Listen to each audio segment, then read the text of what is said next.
মৌলভীবাজারের রাজনগর উপজেলার করিমপুরে স্ত্রীকে মাটি চাপা দিয়ে নিখোঁজের নাটক সাজানোর অভিযোগে স্বামী আলমগীরকে আটক করেছে পুলিশ। ঘটনার প্রায় ২০ দিন পর স্বামীর স্বীকারোক্তি অনুযায়ী উদ্ধার করেছে পুলিশ।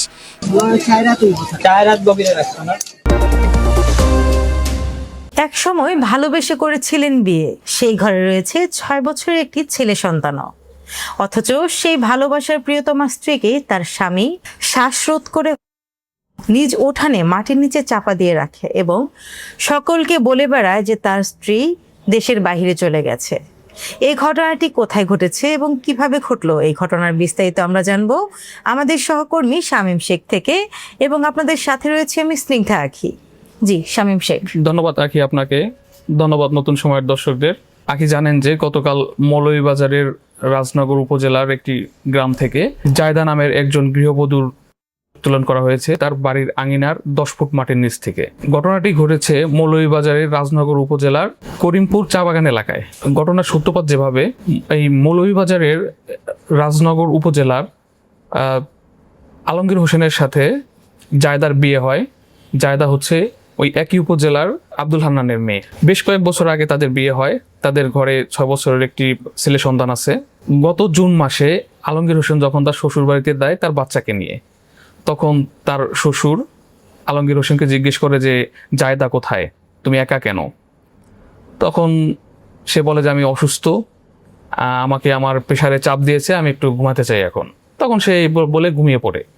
ঘুমিয়ে পড়ার পরে যখন পরের দিন সকাল 8টা-9টার দিকে তার ঘুম ভাঙে, তখন তার শ্বশুর আব্দুল হান্নান তাকে আবারও প্রশ্ন করে যে জায়দা কোথায়। তখন আলমগীর হোসেন বলে যে গত 19 জুন আমি জায়দাকে সৌদিতে পাঠিয়ে দিয়েছি। আব্দুল হান্নান তখন তার কাছে জানতে চায় যে এত দ্রুত কিভাবে সম্ভব তাকে সৌদিতে তুমি পাঠিয়ে দিলে, যে তার পাসপোর্ট কোথায়, তার ভিসা কোথায়, এগুলো জানতে চায়।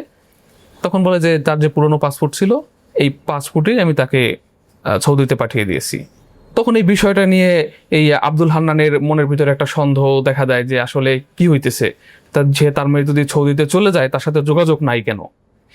এই বিষয়টার পরে সে স্থানীয় যে মেম্বার ছিল, মেম্বারের কাছে যায়। মেম্বার তখন ওই আলমগীর হোসেনের এলাকার যে মেম্বার, তার সাথে যোগাযোগ করে। যোগাযোগ করার পরে তারা এক পর্যায়ে বিষয়টি নিয়ে একটা মিটিং বা বিচার সালিসির একটা পর্যায়ে তৈরি করে। এক পর্যায়ে এই বিচার সালিসিতে কোনো সমাধান আসে না। তখন এই আব্দুল হান্নান রাজনগর থানায় যে একটি সাধারণ ডায়েরি করে।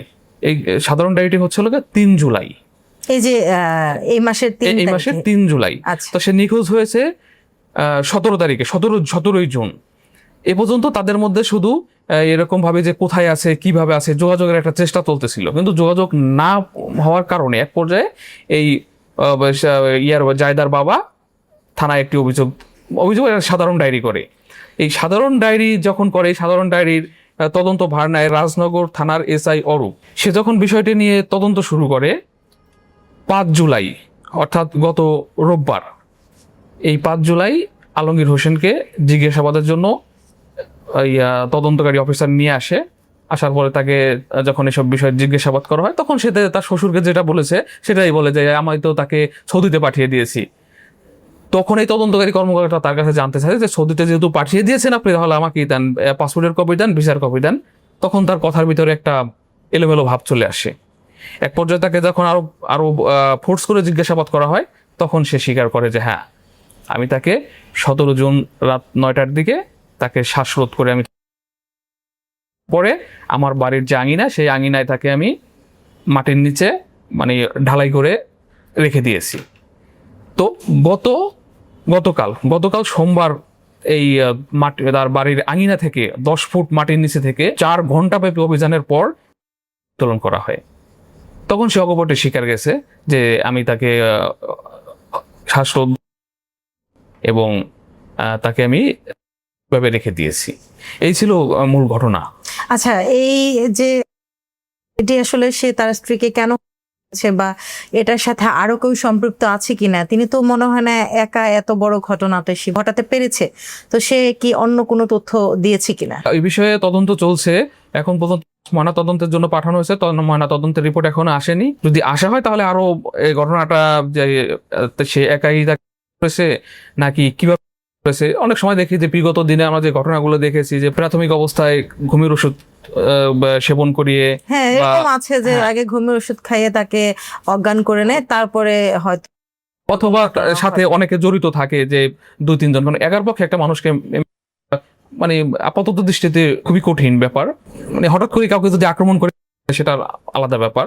তবে এই ঘটনা এখনো পুলিশ তদন্ত করছে, তদন্ত যখন পুরোপুরিভাবে আসবে তখনই বোঝা যাবে যে আসলে কি কারণে এই ঘটনাটি ঘটেছে। আচ্ছা, এই যে এই পেছনে কারণ হিসেবে কি বলেছে তার স্বামী আলমগীর? তো এই বিষয়ে আলমগীর এখনো কিছু বলে নাই যে কি কারণে, তবে জিজ্ঞাসাবাদ চলছে। স্থানীয় লোকজনের সাথে কথা বলে যেটা জানতে পারলাম, তাদের পারিবারিক যে কলহটা, তাদের যেহেতু প্রেম ভালোবাসার বিয়ে ছিল, তাদের ভিতরে মোটামুটি ভাবে অনেকদিন 2-1 দিন পর পরই বা মাঝামাঝি একটা পারিবারিক কলহ তৈরি হইতো। এই বিষয়টা স্থানীয় লোকজন আর কি বলা বলি করতেছিল।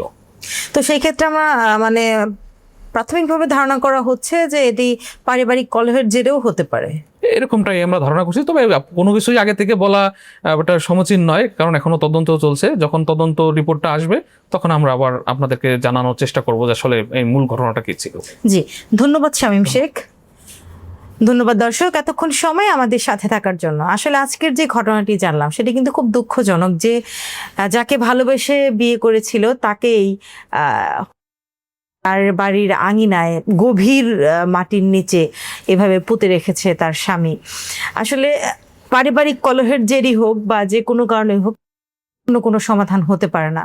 এইসব বিষয়ে যদি আপনারা স্বামী স্ত্রী বনাবনি না হয়, সেই ক্ষেত্রে পারিবারিকভাবে আলাদা হওয়ার অপশন আছে, একে অপরকে ছেড়ে যাওয়ার অপশন আছে, চেষ্টা করা যেত পারিবারিকভাবে বসে কথা বলে, বাট কাউকে তাকে এইভাবে মাটির নিচে পুঁতে রাখাটা কোনো সমস্যার সমাধান নয়। তো আজকের ঘটনা এ পর্যন্তই ছিল। পরবর্তীতে এই ঘটনার কি আপডেট আসে সেটি জেনে অবশ্যই আপনাদেরকে জানাবো। ততদিন পর্যন্ত ভালো থাকুন, সুস্থ থাকুন। আল্লাহ হাফেজ।